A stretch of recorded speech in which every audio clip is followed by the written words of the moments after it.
Well, good morning. Happy New Year's Eve, December 31st, 2024, coming to you from just north of St. George, Utah. This is my 8-week update on my training progress. If you don't know already, haven't seen my previous videos, I am in the midst of a formal training program in preparation for racing Moab Rocks, which is a 3-day stage race that takes place in Moab, Utah, next April. And so at the end of each 4-week training period, I'm kind of updating you and letting you know how things are progressing, what the highs and lows and highlights are. So just as a summary to start with, in the last 4 weeks, I rode about 24.5 hours on the bike, half of those inside on a trainer, half of those outdoors like I am today. Overall, I can say that things are going better than they were in the first month for me. The first 4 weeks of this program, I really struggled to recover from the sudden increase in training load. And now that's kind of smoothed out, and it's gotten to the point where I can reliably recover from a hard training session and I'm able to kind of complete what the program calls for. I'm really happy about that because that to me is a sign of progress. The 24.5 hours of on-bike training that I did is only about a 10% increase from month number 1, but the intensity overall has increased within that time period. So not a lot more volume, but a lot more intensity.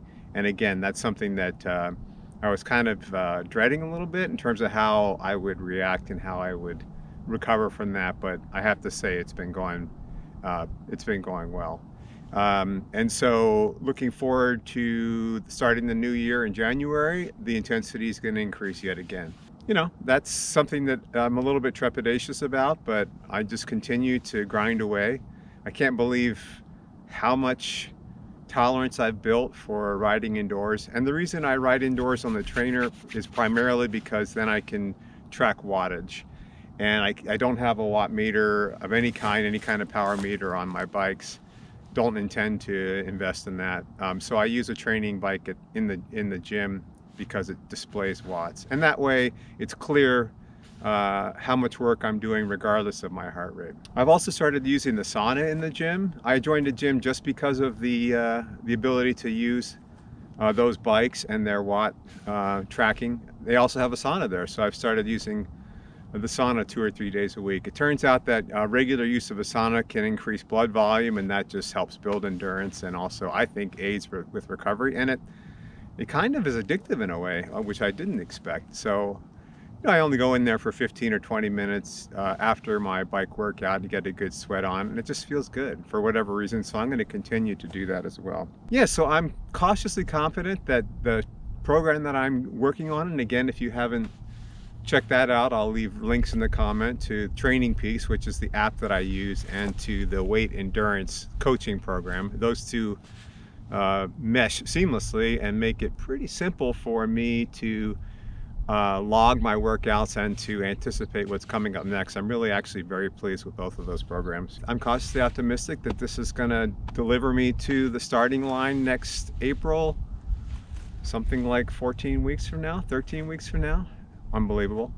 With a pretty good chance of surviving, and that's really my goal for the event, is to enjoy it and not go too far into the pain cave. That would be a win for me. I don't care about my time or place or anything else. It's more having something to work towards, having a formal training program, giving myself goals, and working towards that.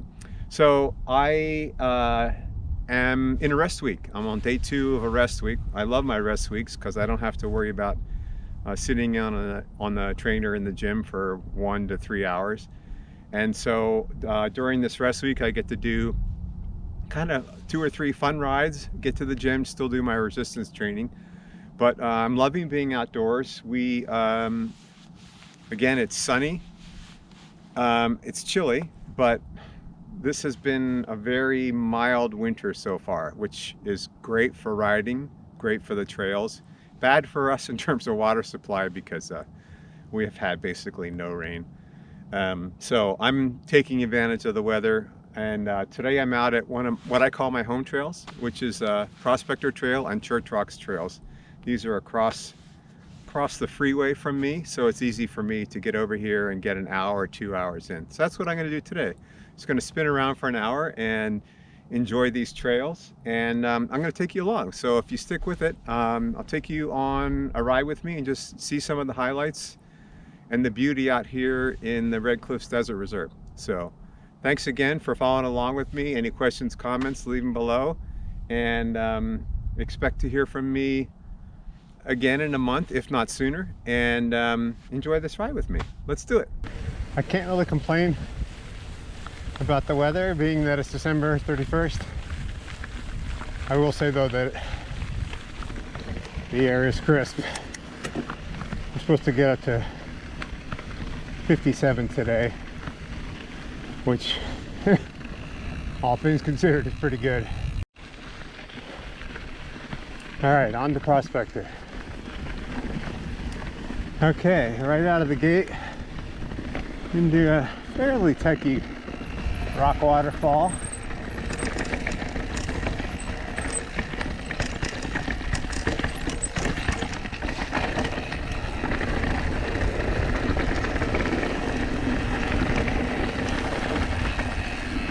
That kind of gets your juices flowing. All right, onto some beautiful red dirt.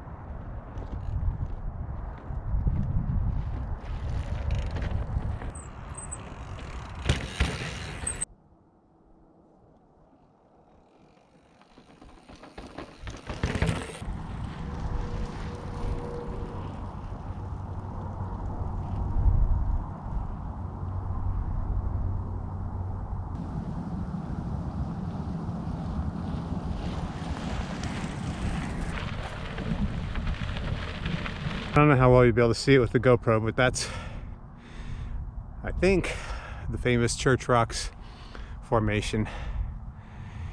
These are the Pine Valley Mountains over here, and then just more red cliffs.